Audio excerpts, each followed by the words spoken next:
Okay, we'll give everyone a second to get back on here. The frame was frozen, but god damn, this is a nice looking rig. Will everyone get on here? Now that Jasper shared it to every site around, he'll have to do it one more time. So we'll give guys a chance to get back on here. Betcha. And this is a beautiful rig. Okay, we start seeing some people showing up here. 3, 6 viewers. Welcome back, guys. Sorry about that. Hope you guys can see the video okay and hear us all right as well. Last night we did our first split screen podcast on Drillers Club Now. I loved it. I hope you guys did too. It was an awesome thing to do on a page and have you guys all chiming in. We are gonna check this rig out. It is a very nice rig there, Leonard. I took a tour on it with Dave a few weeks ago, and when he first took me on this rig, I thought this is something you guys need to see. So I mean, she's a big old girl. She's brand new, ready to rock, and Dave's gonna take us for a little jaunt through this place and see what you guys think. You guys want to check things out, let us know.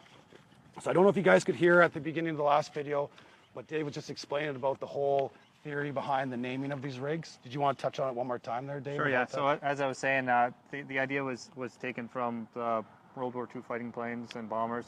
They would paint nose cone art on the bombers and then name the plane, the crew themselves, and name the crane or the plane. Sorry. We took the idea to try and create a culture of ownership and belonging to the rig, you know, to foster it and make it their own. So the crews, as they built the rig, on the rig up and commissioning process, one of the main features they do is they come up with a name as a group. And so not only are they building the group, but they're building the rig at the same time. And yeah, like I said, this is the first lady in the pack. It's Athena. Isn't that bad luck to have ladies in the pack there? You know, it wasn't my choice, obviously. Like I said, the crews do it, but the girls can come out for sure. She's got big shoes to follow. Did you guys see the image there well enough on the doghouse? So what we're going to do is we're going to go walking around here, Dave. What's the first place we're going to go check out on this? So I think we'll start here at the bottom of the doghouse. Have a look at the festoon system. It's an umbilical system. I've never seen anything like this before for an umbilical system. So the idea behind it is the power, fiber optics, and hydraulics are all ran, as you can see, to the sub and to the main panel at the back of the doghouse. It allows us for easy rig in, rig out. It allows us to walk in any direction. Up there you have the cords that all ran up from the umbilical, and that's what you're kind of talking about with the easy rig in and rig out. Yeah, so it's a single lift that we use. It's a cable closet that the picker picks up and picks onto the doghouse and latches in place. So all the cable ends are right there, and then it's just a short run to plug them in. A one-man job versus trying to fish cords all the way across buildings and all the way up through. So the crane or the picker will lift that right up on the side of the doghouse there, hook it into place type of thing, and then the guy just do a short run to pull the cords and to plug them in. That's awesome. I don't know about you guys, but I remember pulling cords for miles and miles and made the rig up a lot longer than it needed to be. Is that kind of one of your focuses, is making it easier for the guys? Because that's what I've noticed looking around this rig here. So obviously in a cost-sensitive market, we're trying to make ourselves as efficient as possible, and flat time, dead time is the time that, you know, is really focused on. If you're not drilling, you're not making hole, then you're not moving forward, right? Yeah, rig up is a major standpoint that we focused on as a group. Kenneth writes here, seems like a lot of weight on those lines. Looks like we got a few trolleys on here, right? Right, yeah. So it's an engineered system. Each beam is allotted to have 6 trolleys on it at a time. And the beam extensions here, if you can see along the side, extends out as far as you want. So as you stretch, you can continue on. It's actually really, really easy to, I don't know if I really want to be in the picture, but I'll show you. So it's really easy to move. I mean, it's a simple system that manhandles into place, slides in and out. We see something similar to it in the southern rigs. Comes out of the U.S. There's some ideas there like that. It's starting to kind of catch on around here. Jason writes, I hate the cable tray. I remember laying in those things pulling monster rotary cables, cords, and all your Drawworks cords. Look at the frickin' cable in here, guys. There's nothing like a nasty cable tray or grasshopper, you know, guys working way above head. And it's a limiting factor this way. As long as you can put the beam out, you can go in any direction that you need. The rig has a 360 capability, so we've rigged it up in configurations, T's, L's, to fit into tight spaces. What are all these brackets? So each one of those is another stand. If you look back on the main thing, there's the system compiles of a beam and then 2 stands cross-membered on. So the more you want to extend it out, you just pull those frames out, attach your beams, and how far out can you go? Long ways? So currently the furthest we went is 275 feet. I have we upgraded the power and hydraulics so that we could do an extension piece if we wanted and continue on without pressure or without power loss. That is amazing. Which is future thinking. I mean, as the pad configuration grows, people are going to want to drill further and further and further, right? So say you get out there, you're out freaking 265, 75 feet. It looks to me like you got these cables here, you got your nice little connections. So if you blow a hose, you're not replacing 400 million miles of hose or power line, right? Correct. Power cable. Yeah. So the power cables and the fibers themselves are a single run for the simple fact that connections are a dangerous place. It's a failure point, and more failure points means weakness. Yeah. Hydraulic hoses themselves, though, tend to wear a lot more. Right. One of the features that makes the festoon real handy is the fact that each cable is separated, so you can get at each one anytime you need it. It's actually See, like right here, guys, you just pull that pin out, right? Slide your cables out. I don't know if you guys have been up in the service loop where you got those capture clamps and you're fucking pulling them apart and you got all these cables, you're sorting them through. You know, failure is going to happen with these hoses and stuff over time. So, I mean, the easier it is for these guys to get in there and change it, the better. Give me a thumbs up if you guys agree. Can you guys hear us okay? Does the video look okay? If it is, thumbs up or just let me know. But we're going to start moving on. Where's our next place of interest here?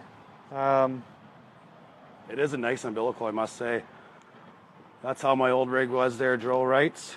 Hope you guys are enjoying the podcast so far. This is quite a treat here, and I have to thank Dave and the folks at Citadel for allowing us to see this tour.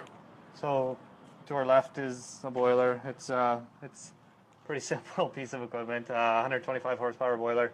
It's all pre-plumbed with nat gas, so it is nat gas and diesel ready. We are working with operators now that are running CAN gas as well as fuel gas. So it's brand new, obviously. You know, a lot of companies I know on the rig I'm currently on, we're paying a lot of money for upgrades to the natural gas system on the rig. So I mean, if a rig comes with natural gas already included, all the guys got to do is rig in a pipeline and you're ready to rock and roll. So I mean, that's not bad at all. On this side here, we have water tank, fuel tank combination. Look at this, guys. What do you see there? A little walkway, you know, so you can get up on things. Yeah, the simple things like having to do up a hammer union, putting a folding walkway in place makes life a lot easier for guys. You're not working off ladders. Yeah, climbing around there, monkeying around, having to grab ladders or whatever. There's your walkway right there. When you're building from a clean slate, you have the ability to put in the things that you need without having to rectify and fix and modify as you go, right? Yeah, I've seen a lot of rigs come from different build yards, and they come as a cookie cutter rig. And then when you wanted your modifications to it, it never comes as an extra. You always have to try to do them out in the field when it's too late, right? So this is just a pump room.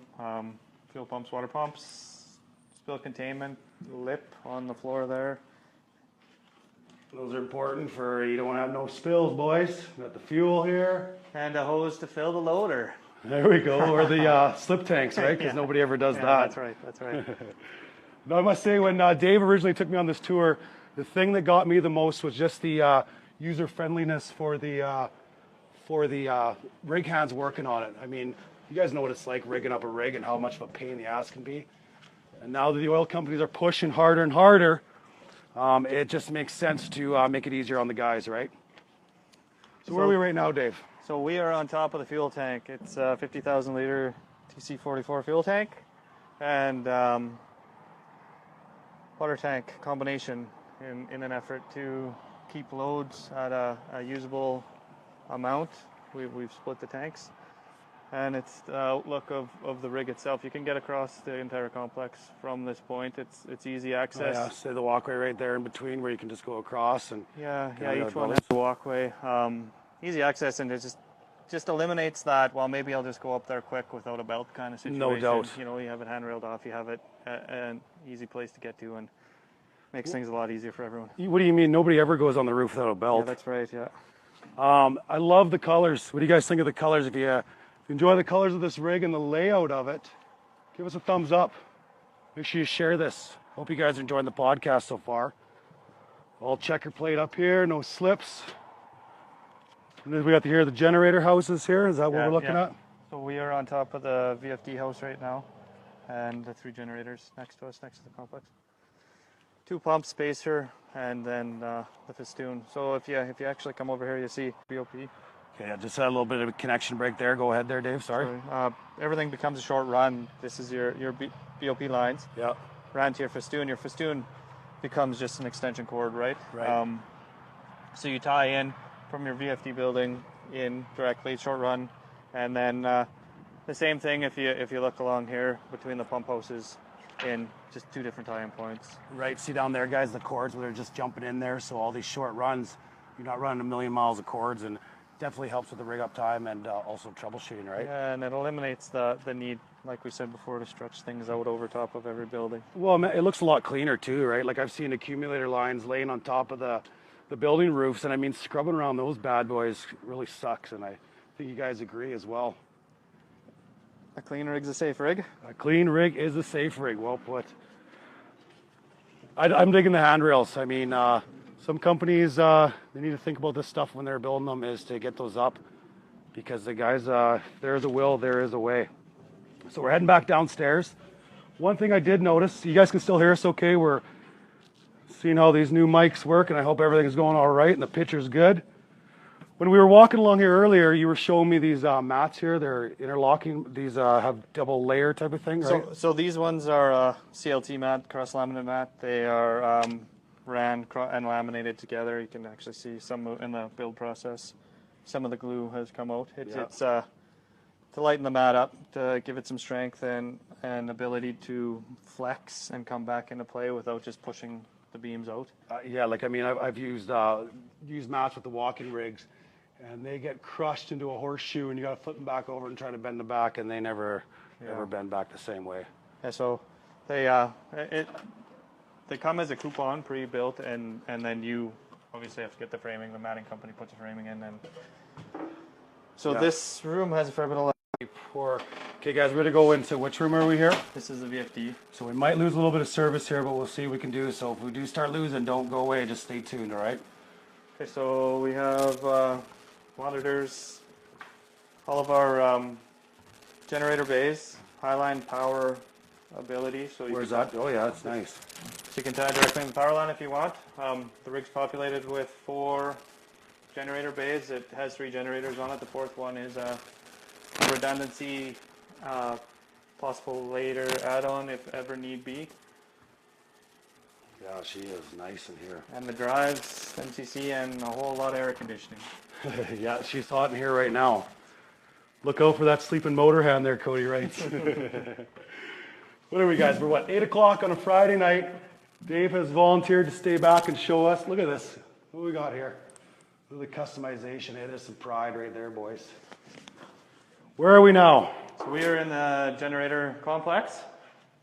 Gen 1, Gen 2, Gen 3. Like I said, the 4th wall is removable, and you can put a 4th generator in directly in if you need. Not something that obviously we've ever run into, but who knows where the world's going to take us, and the industry is pushing. So why not be prepared? Those are the yellow lines you see are the nat gas lines. So the generators are all pre-plumbed from factory, from CAT, with dynamic gas blending kits. The blending ability is 70-30, so 70% gas, 30% diesel, which is pretty high content. Effectively, it knocks down costs. Oh, I mean, like I was saying earlier, we just spent days and days and unorganized trying to get, just looking at 3512, I'll show you guys what I'm looking at. Yeah, 3512. 3512, so clean, so fresh, so clean, Chris writes. Yeah, I mean, this natural gas and getting rigs set up for that is probably going to be one of the more, the higher cost savings, you know what I mean? Running rigs strictly on diesel, when you guys are punching holes and the oil companies have all the pipelines set up already, why the frick not get that natural gas rigged up on the rig and she's ready to go, right? Right. So we opted to go with industrial grade mufflers. That's why they're inside the building. They get warm, but they don't get hot. You can touch them when the generators are wide open running. I've never seen anything like that before. Mine were just rusted out boxes on the top of the roof here, but these look. So yeah, they're pretty good. Looks good too. Looks good for sure. We got spill containment in here as well. Every building has spill containment in it. 100% seal welded so that there is no external leaks. Power cords, like we were talking about the trays earlier, we tried to do our best to leave the trays all open-ended on the sides so you can run the cords and then put them up after the fact. Yeah.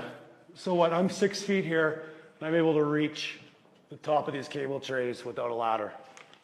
And I mean, so here we got, which generator is this one over here, Dave? This is That's Gen 3. Gen 3. We got the run coming out, rips up along here, and that's where you plug it in right there? Yeah, you bet. So everything just ties in and then you flip her over top. That's a hell of a deal, hey? What do you guys think of this so far? We doing all right showing you around? I don't know if the echo's too bad in here, but she's beautiful and clean in here. Danny writes, I like the dual fuel setup. Never seen one done in Canada yet. Where are you guys running the dual fuel down overseas in the States? What is this in here? So we have the accumulator. It is quite a unit. It's got 21 bottles. Big son bitch, I think. Looks nice and fucking clean too. Where's all the oil filter or the oil diapers laying there? Just okay. Never seen that, have you guys? 21 bottles. The reservoir capacity is 531 US gallons, 2,011 liters. So it's built for overkill. It's built. It could run a 17-inch, 10,000 pound BOP. The idea is you won't have to come in and modify and try and add on. As we said, with rotating heads, managed pressure drilling, and with all the other things that come shear rams, and go as we continue. Yeah, it's pre-populated with shear rams, PLC driven. It is API monogram, so it is a full API license. It's pretty good unit. Yeah, Jasper writes, badass Kumi. She fucking is, boys. And it's so clean. You got your beam over top to pull your pumps and your electric motor, sorry. So we did put certified engineered beams over top of anything that we would have to lift or move. James writes, would be a privilege to drill on such a fine piece of equipment. You guys haven't even seen the rig floor yet. That thing is amazing. So we're saving the best for last, even though this is pretty sick down here. Stay tuned, and we're going to show you the best for last, which will be probably the rig floor and the doghouse, eh? So we have a cold start and our gas tie-in with e-stop and LEL kills. So, like I said, the operators we have been working with currently are using both can gas and field gas. It's just good to make sure you protect your equipment. What's this thing called again? So that's an e-stop. That's it shuts her down if there's any issues. Pressure drop in their line or whatever in case one of those. You betcha. It's on an LEL system that'll kill gas to the rig. So the thing about the VGB is the instantaneous switch from nat gas to diesel. There's no lag. There's no power drop. It's instantaneous. So nice. It's a protection feature. Yeah, for sure. I mean, I've seen these guys rigging up the natural gas on these generators, 3512s to be exact, and it is a timely process. Like all this stuff here, from what I'm seeing, isn't something that you just slap on and ready to rock. It seems like it's a lot of programming and setting solenoids and all that kind of stuff. And especially when the system goes down, to have that quick flip over to go back to normal diesel, it's definitely very important, right? Right, you can't have the rig blacking out when you're on bottom. No, not at all.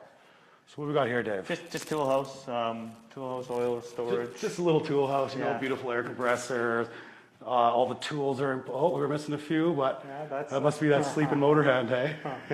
We did rig up, yeah. They're probably up in the other tool house, I'm sure. Yeah. We opted to put one air compressor down here, a screw type air compressor, and another one on the rig floor, so there's no need to run air back and forth from the complex to the rig. Nice. As you stretch out, it just creates issues, especially in the Canadian winters. Yeah, you get condensation in your lines, freezing up your lines. Methanol, yeah. So I don't see the filter boxes laying all over the top of everything. You guys put those somewhere, I take it, or what? Yeah, so we actually took time and made sure that the cupboards we had built fit the filters properly. Like, you know, with the CAT air filters are huge. They've been the same size since the 512 came out. Yeah. Why not build something exact so there is an exact place to put it and you're not guessing all the time and not just lying around. No shit. Organization, cleanliness is a big thing. Like I said, when you start fresh and you start new, you have the ability to do all that. Yeah, I mean, I wonder if somebody can give me the part number off that 3512 air filter. Used to have that memorized in my head once upon a time. I got the oil one going through my head right now, actually. Okay, okay, you guys want to see this? I went and seen this the first time. We're going to show you guys the mixing shack for the derrick cans. I've never seen one with this many valves. Don't be afraid, but here she is. Da, da, da. How many do you count there? Fucking 15, 20? That looks good. What do we got going on in here, Dave? So we have a Vortex hopper. Shit, you guys. It's pre-plumbed to have bulk barite on. You see there's a doorway on the other side there. You tie your bulk barite directly into it. Right in there, boys. On the Vic clamp.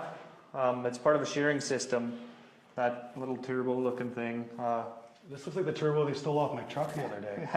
helps shear the mud and get it into shape quicker while you're mixing in the tank. Another part of the shearing system is there's nozzles on all the guns that actually suck and push at the same time to double your output. Cody writes turbocharged. Look at the, what do you fucking, holy shit. You guys see all these valves in here? So we use two of them as mixed pumps and two of them as prechargers. Any configuration. The reason for all the valves is you want to be able to go from anywhere in your tanks back and forth. You know how it is, right? You can never have too many lines. It's like building a garage. Your garage can never be big enough. That's right. It's unfortunate when you're limited to what you can do by how the mud tanks were initially designed, right? And to have these right out of the gate. What do we got here? We got some hydraulic hoses. I'm thinking for the hydraulic roofs. So there's a hydraulic system that lifts off the loader and lift the roofs on the tanks themselves. So that means that we can lift these roofs before we even get these tanks into place or whatever we want to do, or we don't need a crane or picker to do that, right? You bet. We put a hydraulic pump and its own reservoir in the mix shack so that there isn't any cross-contamination between the loader or any type of piece of equipment that you tie into it. And you just run it from right there. Oh yeah, right out of danger here. We got the roof. Flipper on up. Can you guys see this okay? If you guys are digging this podcast and the tour that we're doing, you can hear us okay, give those thumbs up and don't forget to share this. We got 285 viewers right now, and it's a pleasure to be here on this tour. It's a pleasure to have you all here with us for this as well on a Friday night on Drillers Club Now. Where are we now, Dave? So we're on the main mud tanks. Main mud tank system has 270 cubes or 1,698 barrels. There we go.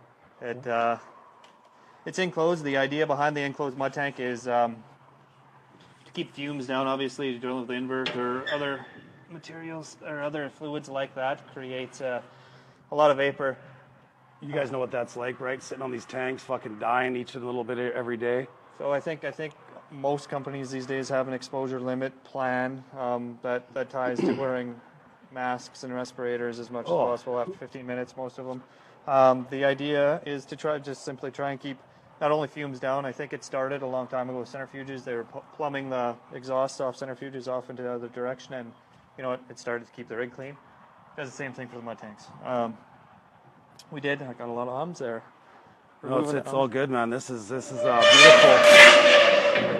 You guys know what it's like. Stand on the tanks there. Now these bigger oil companies are like, You guys got to start wearing your respirators or masks. And who wants to wear a respirator or mask for fucking 12 hours a day?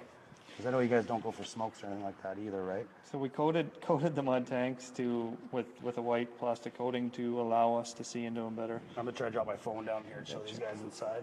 You guys see in there all right? Echo! You can see the gun there. See that gun there, guys? That's one of the shear nozzles. It sucks in from the back of the gun and pushes out the front to add to the pressure. Right, so it recirculates, like it sprays out the end and then it comes back in the backside and kind of doubles the output so that it helps shear the mud quicker than. Wow. You know, when you guys are trying to get your weight up or get your vis up, these things are helping, right? I've seen in the past we had poly shears and stuff like that too. That ran in our line, right? In your gun line. Same concept, just this way it's on every gun. Okay, what do we got here? Robert Collins writes in, "This makes me homesick." Jordan writes, "Keep the underside of the roof clean too." Yeah, with those fumes. Look at, she's pretty clean right now, Dave. Eh? It's working real good. You know, the first time I actually went and visited the rig after it's been operating for a while, rig one, in the wintertime with prefabs around, I was super impressed with how clean it does keep it. The guys are busy. You know, things are moving faster. Pad drilling, we're really beating them down. You know, and anytime that we can give them back to focus on being a service provider and drilling a hole for a oil company is the time that they need, right? Right. Adam writes, "Good looking mud tanks. It will never be that clean again." Haha, not what Dave just said. Jesse says, "The pits look like a dream to work on. I think I'd be pretty fucking happy working up here, boys." How many rigs you got working? How many rigs you have there, Dave? So we have 6. 3 of them are working now. So we're at 50% utilization. We were lucky enough in today's market, in today's industry, we kept at 100% utilization all throughout 2015. 2016 slowed us down a little bit. We were able to keep going though. We're judging along. Things are going good. Seems to be a slowly move. I think industry now is at about 15.5% in Canada, so starting to go in the right direction. Yeah. There's 105 rigs, I think, operating right now. So, 2 things I see here, Dave. I see stairs going down from the mud tanks. We have a little mic issues here, and I see stairs coming down from here. You guys know what it's like when you want to get down to that spot there, and you have to run all the way down to the end and come back down. Give me a thumbs up if you know the pain of not having the stairs where you need them. I see 2 sets of stairs right here. Plus, we got another one going. We got anyone over there? No, that's just a walk around. Walk around there. So we got the walk around to come down here. And also at both ends, one down there and then one over here as well. Another thing I see that you showed me on the first tour is this ventilation system. So because we put in closed tanks and we had to try and create some kind of air movement, we put a negative mist extraction system in, is what we're coining it as. Okay. So it How does this work? There's a tube. Think of a slotted liner. Ran down the inside of the tank all the way down. It joins up with these tubes that are sucking off of the shakers, and they all come together and go into the suction fan. The suction fan, not unlike a mixing shack fan, continually sucks. Got your little squirrel cage there type of thing, right? Yeah, brings it through this small degasser system, knocks it out. Right, so we're spinning inside of here. Right. And then it shoots into this knocks degasser? It out, yeah, you betcha. Knocks out this little degasser system. The degasser system is plumbed out, and then you put it into your shale bin. So you're sucking off any excess fume that comes off the shakers, out of the tanks, and put it into the shale. It's just eliminates another thing. WorkSafe BC, nobody in Canada anyway, is able to pass air quality test on a mud tank. Right. This maybe isn't the perfect answer, but it's definitely a step in the right direction. We're working towards making it better for our people at the end of the day. Like we said, if you don't have to wear your mask all day and you're keeping people healthy. Definitely. I mean, this here being enclosed, it's a lot better than the shaker screens or the poly we put on top of our shakers to try to hold those fumes down. You bet, yeah. So what do we got here, Dave? So these are a Derrick Hyperpool. They're a pool shaker. They use a pyramid screen. They we have 2 on the main mud system, and then directly next to us because of the size of the location is the scalping tank. We have 2 more. So this is the second set that drilling fluid goes over before it goes back into the mud system. Right. So for those people that aren't familiar, this is a walking rig where we have our stationary complex that stays all here, and then we have a scalping tank / transfer tank over there that walks with the rig. So our initial shakers are going to be coming over there, shipping the fluid back to our complex shakers here. So conceptually, you can screen up here and have really fine screens, Yep. and take out a second finer cutting. So you never get any real shale or well cuttings from here. You're taking out. Yeah, I'm liking this. This looks real good. You guys like this this viewer of the tanks? Who wants to work Derek on these things, eh? Okay, so we've checked out the mud tanks. We've checked out the mix shack. We've also taken a look at the accumulator, the generators. We should probably head into the pump house, I think. Pump house. Pump house. So the rig is 7,500 psi. 7,500. It's got API standpipe, so it's a true 7,500 psi standpipe.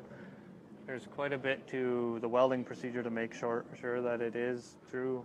Okay, so what do we got here? We got the line running from the pump house. This is the hard line running to the pump house. Now, because we went with the piston system, we have add-in pieces that we put as we walk. Right. And then a hose that would come off the back of the sub there. Yep. A kicker hose down, dropped up. So you just have sections that you just kind of add in the further out you get. Yeah, and make them in a manageable piece so that you're not killing yourself trying to get some pieces in. Shane writes, Citadel knows how to build a rig, hand-friendly and an operator's dream. That's a nice little comment there, Dave. That is good, yeah. Nice matting here. Is this something that's typical on most rigs? There's no point to have this matting here, is there? Yes and no. I mean, no, you don't really need it, but it definitely allots for cleanliness of the rig. It makes life easier. You've got a nice courtyard if you need to put anything down. Definitely. Yeah, it's you're not tracking mud all around the rig.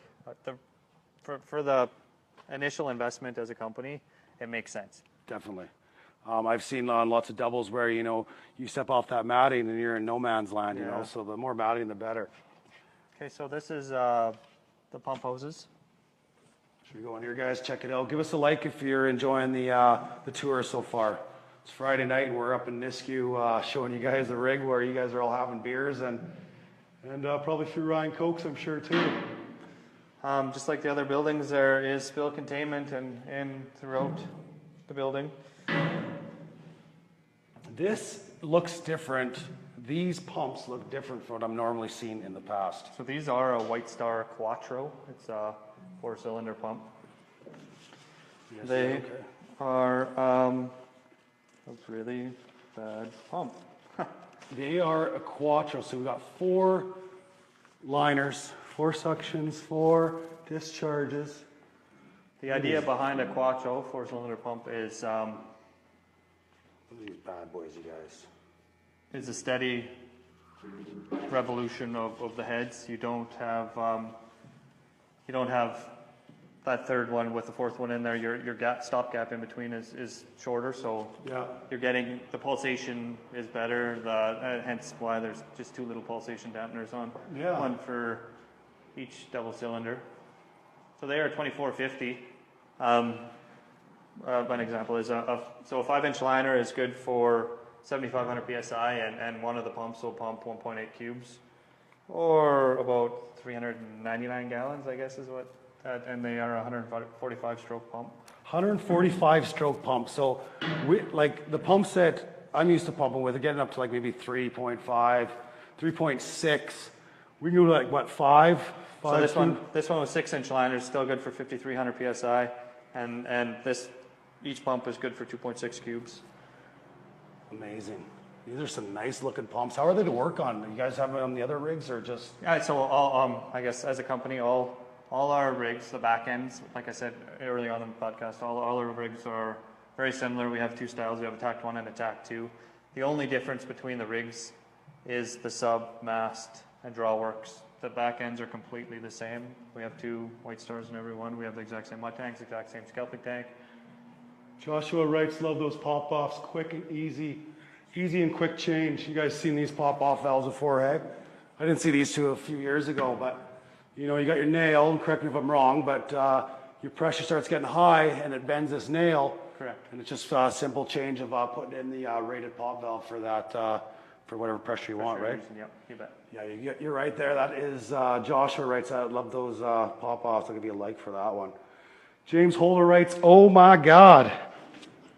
So they have, obviously it being an AC triple, it has abilities in the programming to limiting pump limiting factors and things like that in the program that help, but it doesn't hurt to have some extra high-end equipment there to help you out. Definitely. I mean, if something goes wrong in wiring, which never ever happens, it's kind of nice to know that you have a manual feature to back you up, right? So we took the same concept with the power cords and tried to just make it as easy as possible.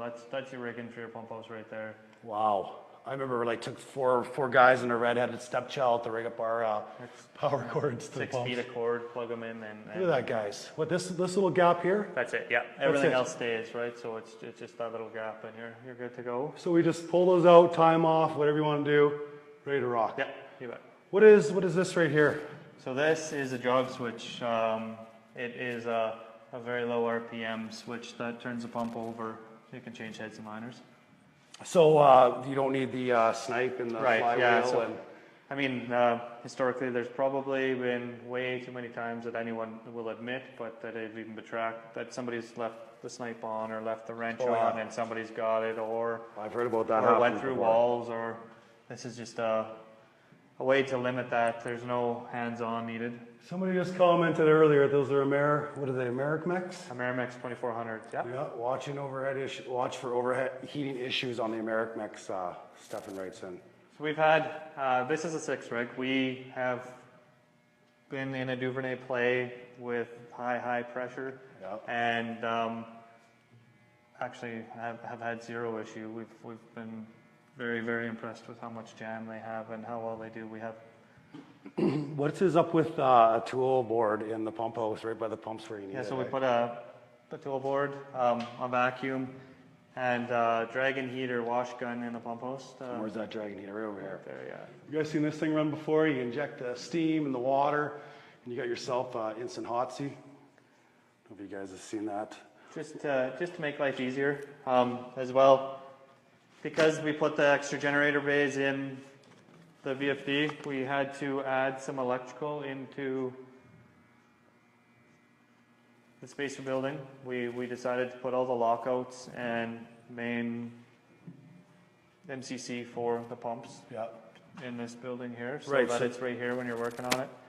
Well, look at this, guys. So if something goes wrong with the pump, instead of running up to the SCR or wherever it may be, you guys can just come right in here and lock them out, right? So you know the guys are actually going to be doing shit a little safer too, right? And then a PLC to run everything. Nice. All in. This is your spacer building here? This is spacer building here, yeah, you betcha. So this ties directly in. We looked at where it tied into the festoon. Yeah. That is that power box right there. Right. Short run in the And then jumps over into there. Went, yeah, off the roof when we looked there. That's Perfect. Yeah, you betcha. Awesome. Yeah, these are some clean looking pumps. You guys ever worked on these, what do you call it, quad pumps? Quattros, yeah. Quattros. You guys ever seen anything like this before?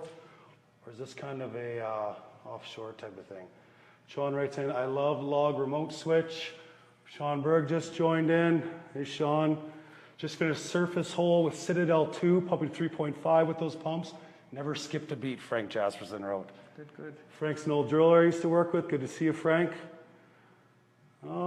Yeah, what do you guys got? Any questions while we're in the pump house here? We'll show you around a little bit more. It's got some nice iron up high there. What do you call those things there? Overhead trolleys. Overhead trolleys. So, yeah, full 7,500 PSI. There's some magic to the pump. Yeah.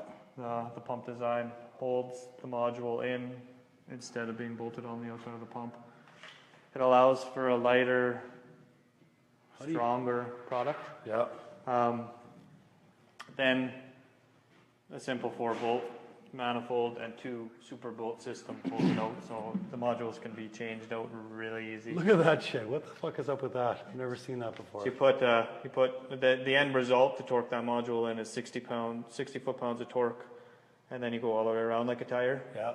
And it sucks it in, torques it in. Yeah, it's very impressive. Unreal. So no need for huge impacts and crazy shit. And guys slipping off of wrenches and hurt themselves, and then they need to go see the medic, and life sucks. Right.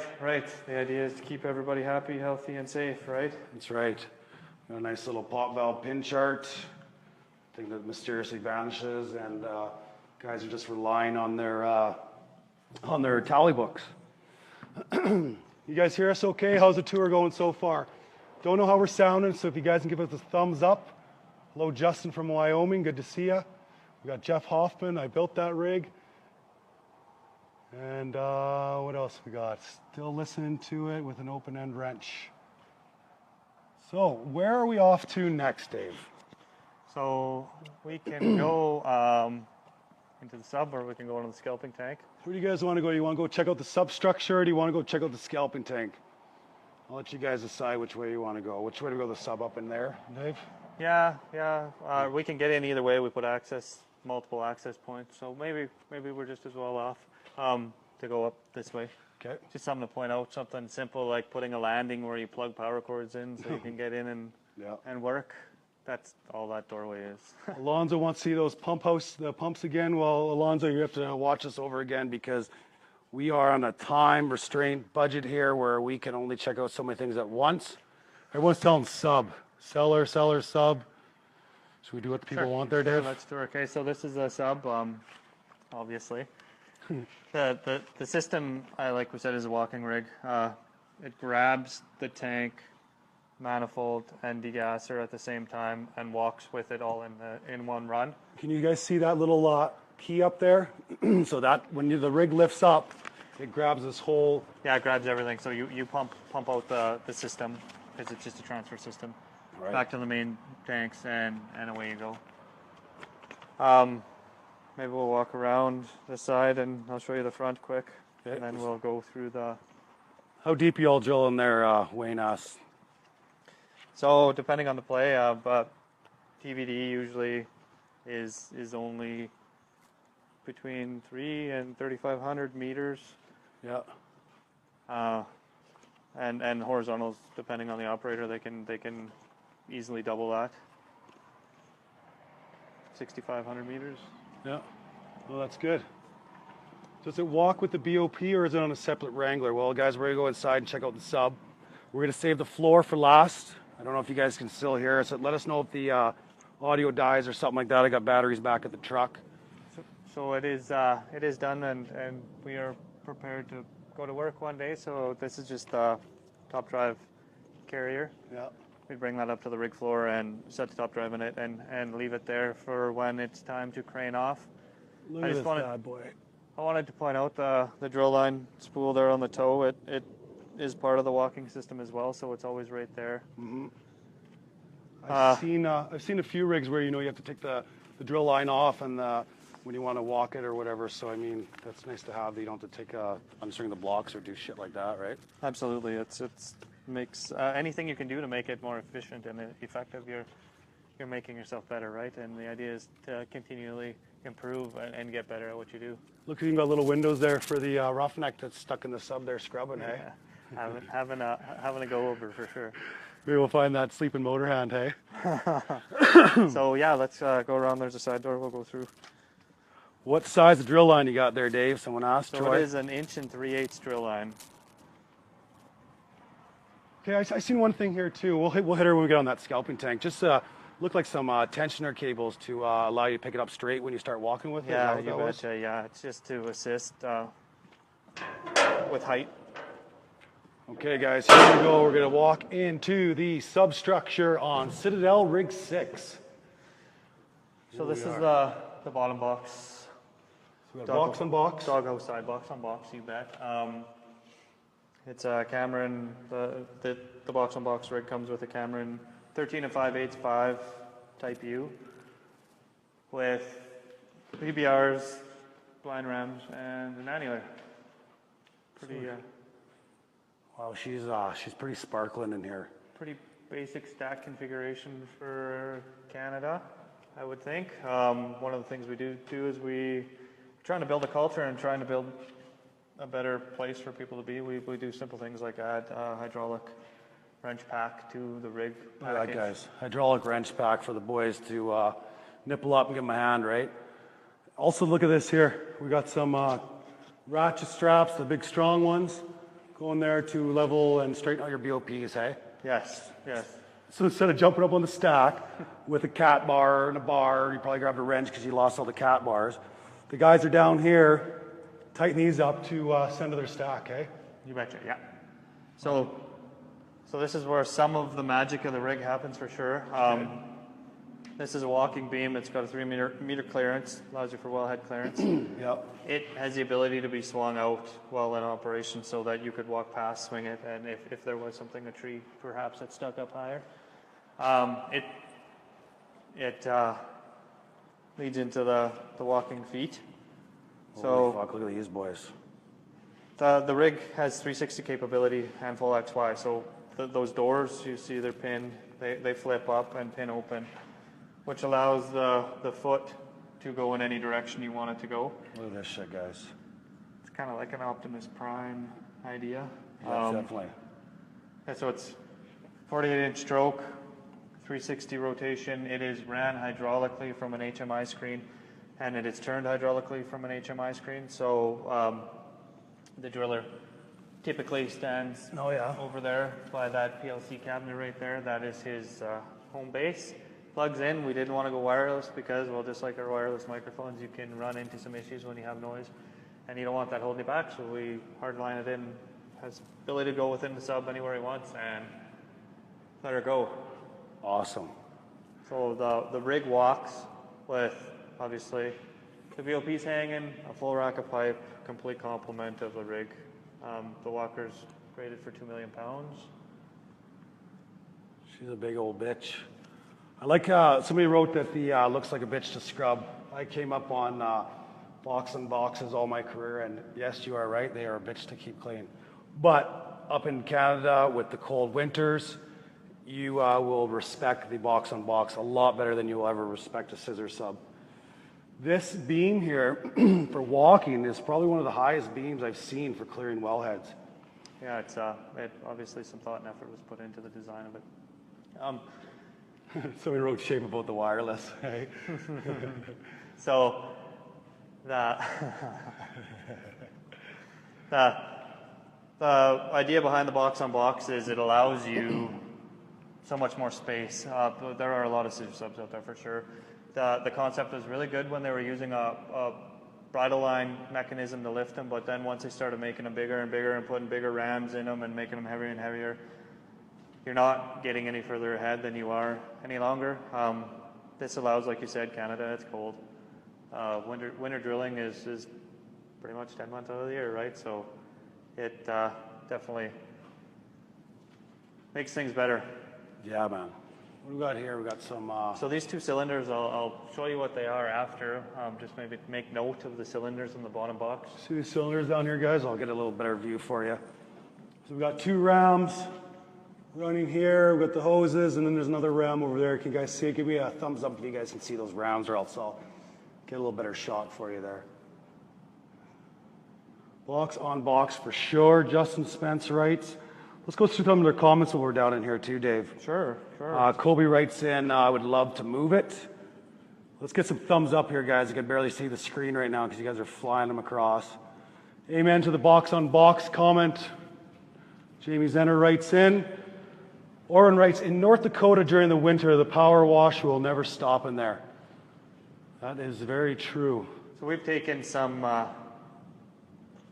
precautions on the rig floor to make it as spill contained as possible so that everything isn't running down into the sub. I mean, you can do things like rotary tarps and rotary catch cans to ensure that it's a zero spill area, right?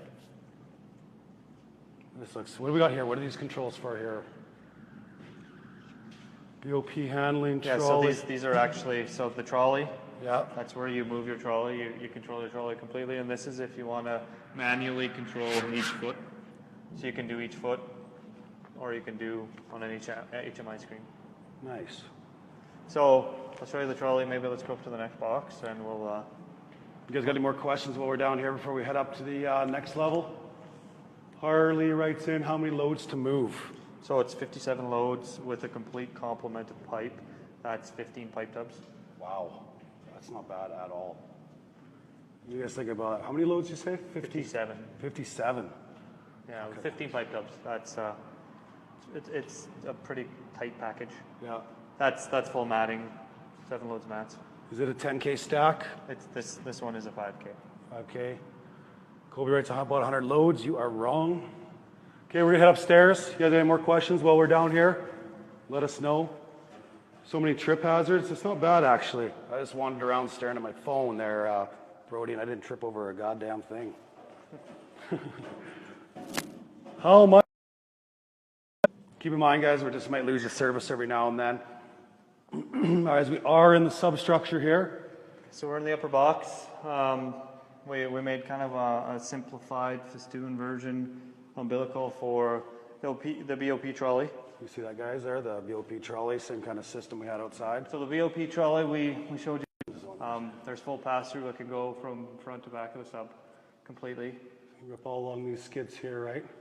And drives off a hydraulic gear motor. It's it's a pretty handy tool. So we can take this folding walkway that we're standing on. So these fold up completely, and you can go all the way to the back or all the way to the front. Drive right down to here wherever you guys need. The idea is that you can get offline while you're drilling surface hole. You can stump test and do any pre-planning. That's huge. That's actually one of the things we were talking about in the Drillers Club group, was how to do offline stump testing. Well, here, boys, is the way to do it right here. Yeah, you'd walk the BOP back. We have a stump test flange that each rig comes with, and then do a test stump. Do the whole thing. Donald writes, are there heaters? Are the heaters a steam system or electric in here? They are a steam system. Just in the there. Yeah, as you see the gray wrap, that's just steam heat trace the whole way. It is hotter than a motherfucker in here, man. The hydraulic unit is in the sub too as well. The idea behind the hydraulic unit in there is we can have one for each major component of the rig. Here, let's not tell them what this is. Let's get them to guess what this is. Okay? Okay. Okay, guys, so we've seen downstairs there, we had those two black rams. This blew my mind the first time I seen it. I'm going to show you guys, I'm going to let you guys guess in what this is.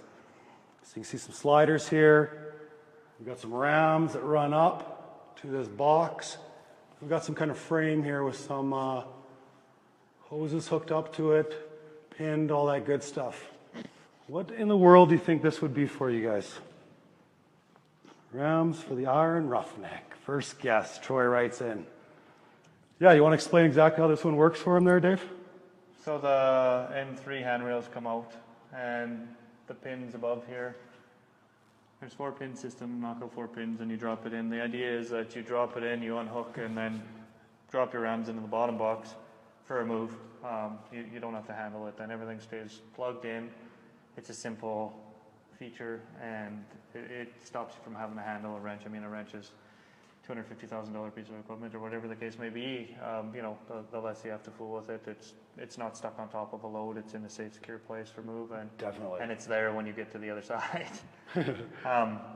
Yeah, it's a simple concept. Works really well. It's your standpipe coming up. Obviously, we don't have flow line in here yet. Yep. That would be designed when going into operation for whichever client, whatever the needs may be. Yeah, pretty much every client has different flow lines, so you may as well just let them build it, right? Yeah, you bet. We did simple things like we numbered every handrail and built a rack so that you Look at this, you guys. You can put your handrail somewhere. Ever wonder where your handrails are at? Well, you can come here and you know they're all here, eh? This is where the roughneck was hiding in this window here when we were outside. This box right here is for drill through subs. It's probably more of a Telly double mindset. You drop your drill through subs in through the rig floor, and then they sit in a place so you don't have to handle them. You don't have to try and lift them or carry them. I'll try to show you guys here. So we got a big box running down here. That's where all the drill subs. So how far you just drop them down? They'll be as long as the box is? Or So the drill throughs for the collars are as long as the box. On Yeah. the other side, there's a smaller box for pickup subs. Very nice. Nice LED lighting in here too. Better grab the diaper pin. Oh, we missed a diaper pin. We'll get her on the way out there, Clint. Good call. Okay, guys, it is hot as a mofo in here, so hopefully there's no more questions in the sub and we can get back onto the scalping tank, okay? Keep in mind, we're going to save the best for the last, and that's going to be the rig floor. I don't know if she can get any better than this, guys. I'm enjoying this tour quite a bit. You guys enjoying it? If you guys get a chance, make sure you like, subscribe. Talking like a madman, and I'm losing my voice because I need some water. Might have to drink some cellar water, perhaps. But here we are on the scalping tank, right? Right, so it's 50 cube tank. 50 cube, that's big, right? Right, so that is 314 barrels. 314 barrels on your tank that walks with the rig. Yeah, so it's obviously trying to fit 2 shakers onto it and then have fluid in it tends to be an issue when you undersize it. The idea is to make it big enough that the fluid levels don't jump around when you get flow coming back. Like, the bigger the space, the better. If you have a 5 cube tank, like a trip tank, that's why you make a trip tank that small, so that you can see small increments, right? Well, exactly. I know for you guys out there that have drilled with walking rigs, and you have the scalping tanks, you know that when you fire up that transfer pump back to your complex, you always have those variations in flow. Well, that's because your tank is so small and it recognizes these simple transfers of the tank. So with the idea behind the bigger tank is that you can eliminate those variations in PVTs. You get less frothing, less bubbling, and actual volume instead of it just bouncing around and being an untrue number. So these cables are just a tighten-up feature too, because of the length of the tank, right, and the manifold. If you get a full spectrum of how far it is, it's a pretty far pull to equalize the weight on the sub. So you guys can see here we got the transfer tank running along this way, and then we have the manifold strung out this way. So that's why they have these big cables on here, is to hold her up because it is a longer load, right? Correct. Yeah, it's a 2-piece system that you tie together. It moves in 2 pieces, but it sits on the sub in one. So, guys, this is where it's at for, innovation and design, is getting your manifold with the walking package. I don't know how many of us have done it in the past where you're out there rigging up lines in the mud under the gun, trying to get this rigged up so you can spud, and you find out shit's leaking. With everything in the same package, she's all right there, right? And 2 hyperpools again. These look like some nice shakers. I've never run these kind before. Anybody run what's called hyperpool? Hyperpool, Derek Hyperpool, yes. Anybody run those on their rigs, the hyperpools? I've seen a bad cement job, Andrew Smith writes. I've seen a bad cement job with 20 cubes going over them. That's good if you got cement to surface, right? Yeah. Spud is always in trouble. So we're getting close to going up to the rig. We got this fully enclosed here as well. Does it have the same kind of ventilation system, or we So just it does. It has its own ventilation system that's inside the tank here. So here the scalping tanks ran off 2 PLC-driven valves, Yep. and 2 transfer pumps that pump back obviously as the fluid rises and lowers. Ventilation system that ties back into the same degasser and then Very goes nice. off. Yeah. What's the rig number? When was it built? Dakota writes, well, this is rig 6, Athena, right? Yeah, rig 6 Athena, and we completed around the end of February. She's looking good. She's looking real good. So who's all ready to go onto the rig floor and check out this bad boy? I've never seen one as laid out and nice as this. So if you guys want to go up to the rig floor, check out this doghouse. I don't even think these things exist on anything but offshore. Give us a thumbs up and let's go check this out. Citadel is letting you show all this? Yes, they are. Up to the rig floor, we will go. Let's go. A lot of stairs here. Yeah. Okay. So I'll get you a nice overhead shot here, guys, of the whole complex and everything from up top here. Okay, here we are up on top at the rig floor height. There's our umbilical system there. There's our complex. Our roofs, I like when you have static lines on top. You guys get up there and scrub and keep her clean. So the idea is to create a place that attracts the right type of people. Everyone knows that you can have the best equipment in the world, but if you don't have really good people, you don't have anything in the end, right? Give them what they need, give the tools they need, and get the right kind of people, and be successful through that model. Yeah, man, this is very nice indeed, I must say.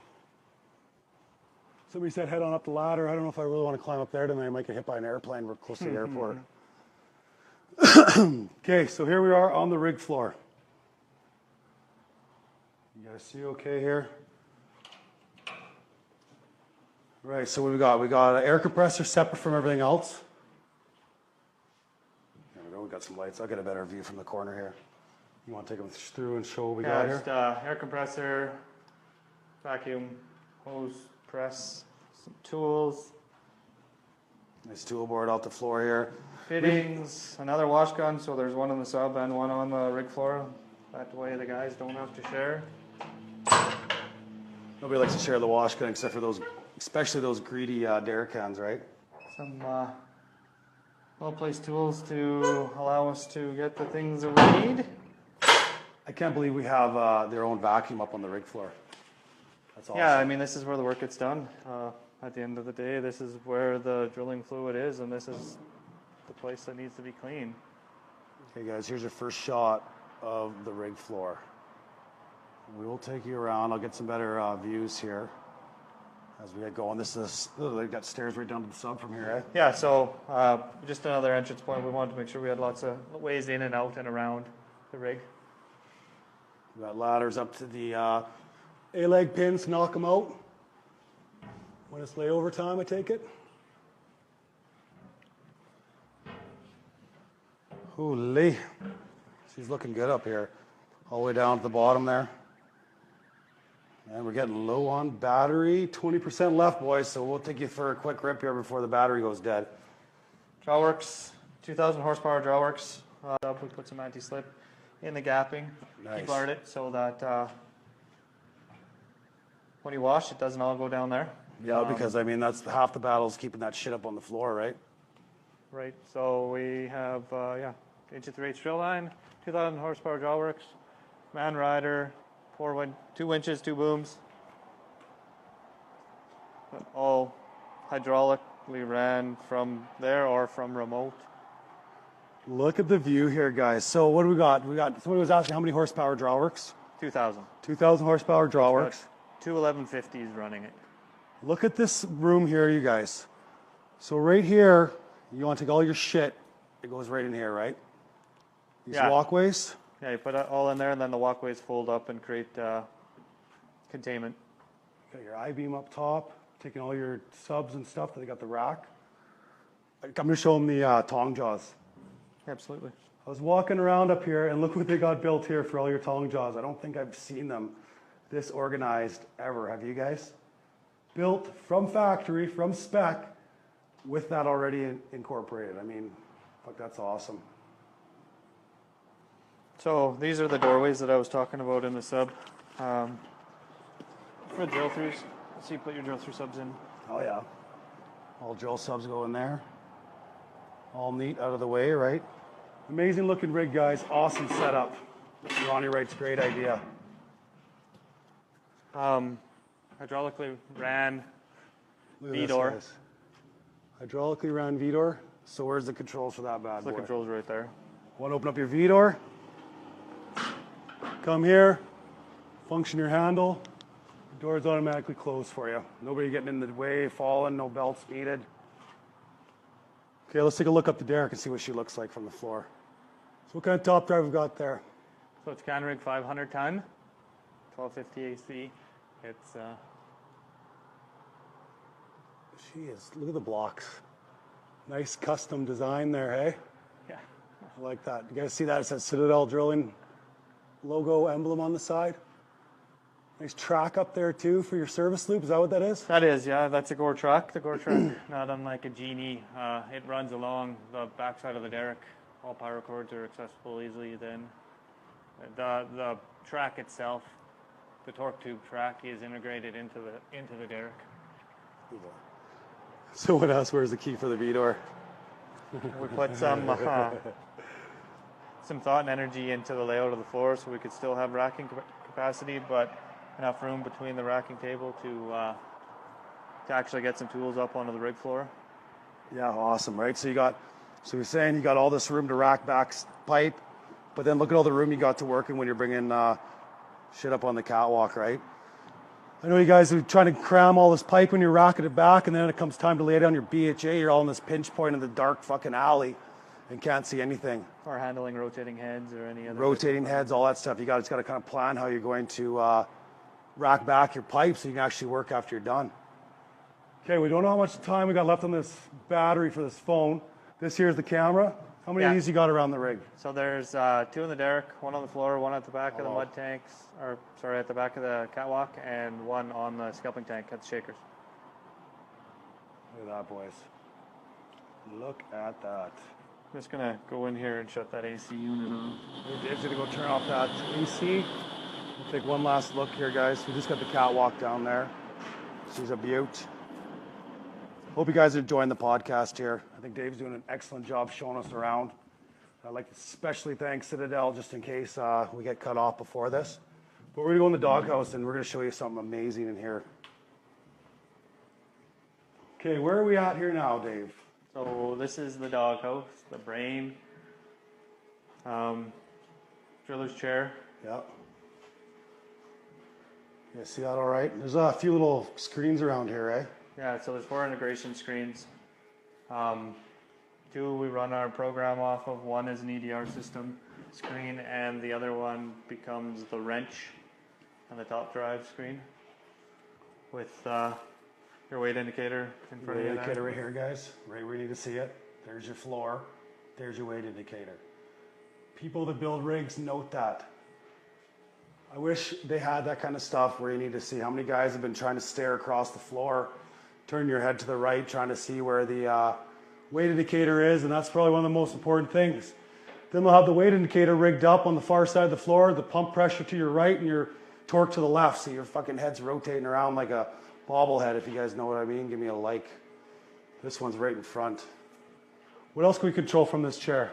So the chair runs the entire rig. The chair runs the PLC-driven valves on the scalping tank, runs the lights for the doghouse, AC. Lights for wrenches, the doghouse? Yeah. AC? The wrench, the tong, cat heads, the entire program. It can troubleshoot the rig. They can do pretty much everything. Yeah, so you're explaining. It runs your windshield wipers too. Unreal. And that's just 2 monitors for the. Here, yeah, hop in and show them your bird's eye view. Okay, here, guys. I'm going to sit in here. It's electric, so I'll just give it a little turn. Okay, so here's what the driller's seeing. Right here, that's your EDR goes. What do we got on this screen here? That's your wrench and your top drive. Right. Right here, we got the custom monitor for the rig. The rig program, yeah. The 2 next to the rig programs for sure. What were you showing me here? That you could set it for half pump and full pump. Yes. So like when you make your connections. So within the program, we've built features that allow us to give exact survey times, to hit half pump, and it'll bring up to preset pump speeds after a connection. And it uses a program, as I said. It has integration in it that stops it from blowing pop valves and pressuring up and stuff. It'll clear your pump before it does that. But just to make things more efficient, to make yourself effective. Jasper asks, where's the seatbelt? It feels like I'm in a fighter jet plane here, guys. I'm not going to lie. There's my seat controls there. Pretty cool, hey, guys? We got our BOP controls over there. What can I run those controls? If I got to shut something in, do I have to run over there to go shut it down, or what can I do? No, to be an API standard, you have to have a standalone system. That same system is integrated into the chair, so you can run the BOPs directly from the chair. Amazing. What do you guys think of that? We've got the microphone to talk to the guys on the floor. We also have a company viewer screen, because who likes when the company man is staring over your shoulder? Well, he can hang out way over here away from you while you're doing your work and watch things here. Fuck of an idea, I must say. Right here, what goes here, Dave? So on this knowledge box, we mount our EDR, our second EDR screen. There is an EDR screen tied into the chair, but this is, Derek Man's got to put in my checks and do his due diligence. He comes up here and does his part. Amazing. We got a nice view up here to the top windows as well. I'm digging it. Yeah, I'm liking it. It's a nice piece of equipment. The one thing I noticed about this tour, the first time, the second time, and now the third time, is just how easy it would be to work on this thing. I think the guys that have built these rigs have really thought about what it's like to be a rig hand and what it's like to actually have to go through the work. So the rigs were built. Our group is based around rig people. My CEO was my driller, my ex-rig manager. My VP was my field superintendent. I mean, they've all worked on rigs and spent plenty of time. So there was a lot of time, energy put into the thought of every inch of the rig. I'm going to go to this landing here and show these guys. Yeah. So we want us to open up an electrical box, but we're running out of battery here, guys. So, okay, this is up on the doghouse level where we're talking about. What'd you call this again here? That's the cable closet. Cable closet. So this here, trying not to drop my phone, runs from the umbilical up to here, right? So you take the picker, crane, whatever, hook it up to here. All these pins. You bet. Yeah. There's. Hook these pins up. Here's your short run for the cables. You tie right into the doghouse. You bet. Super simple. Here's the board camera hooked up so we can see the view of the board. I don't know if it is or not. I don't have it powered up right now. Nope.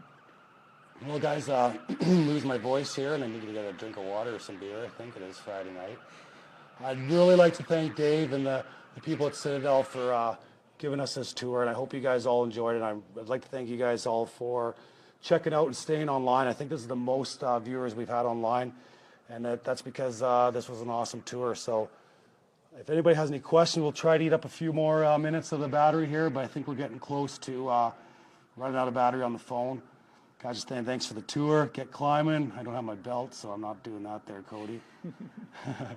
No, special thanks, guys, to everyone that was involved in this tour and making it happen. I hope you guys have a good Friday night.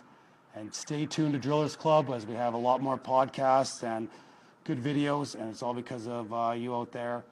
And hopefully everyone stays busy and gets back to work. So have a good Friday night. Thanks, Dave, again. Yeah, thanks for coming. It was good. And we'll see you guys again.